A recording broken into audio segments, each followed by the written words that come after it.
नमस्कार, मैं हूं आपके साथ पूर्वी राय और आप देख रहे हैं MP first news. Madhya Pradesh के मुख्यमंत्री डॉक्टर मोहन यादव आज हेलीकॉप्टर से उज्जैन पहुंचे हैं। अटल अनुभूति पार्क में स्वच्छता कार्यक्रम में शामिल होने के लिए उज्जैन पहुंचे थे। हेलीपैड पर पहुंचते ही कार्यकर्ताओं ने उनका जोरदार स्वागत किया। इसके बाद में अटल अनुभूति पार्क पहुंचे, जहां उन्होंने पार्क में झाड़ू लगाई और देश के प्रधानमंत्री नरेंद्र मोदी की जमकर तारीफ की। अंत में उन्होंने स्वच्छता को लेकर शपथ दिलाई और कहा कि यह शपथ उज्जैन को नंबर 1 लाने के लिए है। इसका शक्ति में पालन करना होगा। अटल अनुभूति पार्क से हस्तशिल्पी मेले के लिए रवाना हो गए। कालिदास सरकार में स्थित हस्तशिल्प मेले में पहुंचे। यहां उन्होंने फीता काटकर और दीपमाला प्रचलित हस्तशिल्प मेले का शुभारंभ किया, जिसके बाद अलग अलग प्रति से आए हस्तशिल्पकार से भी मुलाकात की। मुख्यमंत्री ने सांस्कृतिक प्रस्तुति देने वाले बच्चियों से मुलाकात कर फोटो भी खिंचवाया। मुख्यमंत्री को अचानक दिल्ली से फोन आ जाने के कारण वह कार्यक्रम में ज्यादा समय नहीं दे पाए। कम समय में ही उन्होंने मेले का शुभारंभ कर प्रशासनिक अधिकारियों की बैठक लेने के लिए कोठी पैलेस पहुंच गए। नर्मदे क्षिप्रे महारानी की हम सबका सौभाग्य है, यशस्वी प्रधानमंत्री के नेतृत्व में कितना कम समय और कितना बड़ा देश और कितने प्रकार की अलग अलग बातों का बारीक बातों का ध्यान रखते हुए यशस्वी प्रधानमंत्री ने पूरे देश का मान दुनिया में बढ़ाया। जोरदार ताली माननीय यशस्वी प्रधानमंत्री नरेंद्र मोदी जी के लिए बजाएं।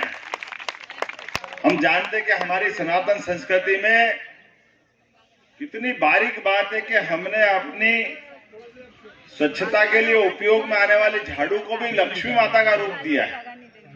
हमारी अपनी जिंदगी की अपनी ये एक छोटी सी लेकिन अत्यंत महत्व की इकाई है।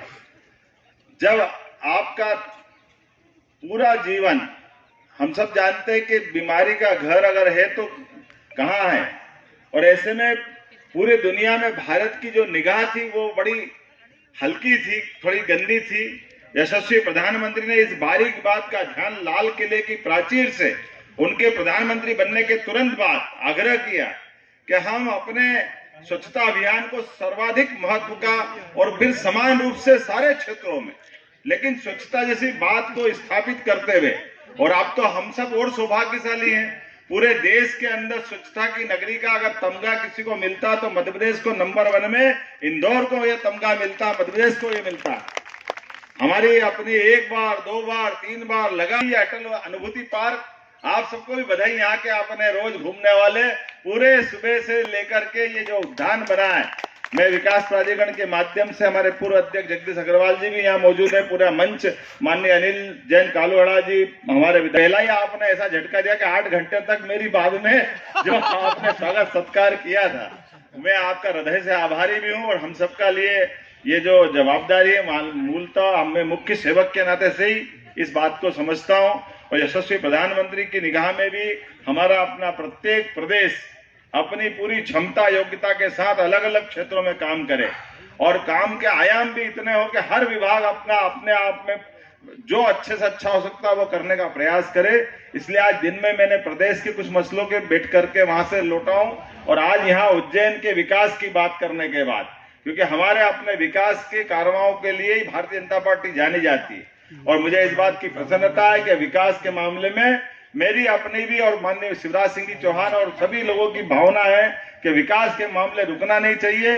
किसी प्रकार की कोई डेवलपमेंट के अलावा जनहितैषी योजना भी नहीं रुकेगी। और हम सब जानते हैं कि आने वाले समय में 2028 में कुंभ मेला आएगा, और कुंभ मेला जिसको हम सिंहस्थ कहते हैं, और सिंहस्थ के सभी विकास कामों में भी उसी प्रकार से हम अपनी पूरी ताकत लगा करके वो दृष्टि देने वाले हैं, जिसके आधार पर अभी तक के सबसे अच्छे मेले में कोई भराएगा तो अपना मध्य प्रदेश का सिंहस्थ मेला 2028 का बनाने के लिए अलग अलग प्रकार से आपके मन में भी कोई अच्छा आइडिया हो, विकास के मामले में अच्छा सुझाव हो, जो प्रदेश की बेहतरी के लिए अच्छा हो सकता है, और चलने वाली योजनाओं में भी कोई सुझाव है, और किसी प्रकार की कोई शिकायत हो तो वो भी आप बता सकते हैं। हम सब मिलकर के सारे के सारे लोग, जब चुनाव होते तो हम अलग अलग दल के लोग हो सकते हैं, अलग अलग भूमिका में हो सकते हैं, लेकिन चुनाव के बाद हम सब एक हैं, सब इकट्ठे हैं, और इकट्ठे होकर के जो अच्छा हो सकता है। मुझे इस बात की प्रसन्नता कि इस बार विधानसभा में भी सबने मिलकर के हमारे सभापति का निर्वाचन सर्वानुमति से किया था। मैं कांग्रेस पक्ष को भी बधाई देना चाहता हूं जिन्होंने इस बात का साथ दिया और क्या पक्ष क्या विपक्ष सबने मिलकर के सदन भी चलवाया और सदन चलने के साथ से लगा करके जो मूल भाव है कि विकास के मामले में हम एक दूसरे का साथ लेकर आगे बढ़ते हुए और नए नए कीर्तिमान बनाएं। मेरी अपनी ओर से एक बार फिर नगर निगम उज्जैन को बधाई, बहुत बहुत धन्यवाद। तमाम महत्वपूर्ण खबरों के लिए देखते रहिए MP फर्स्ट न्यूज।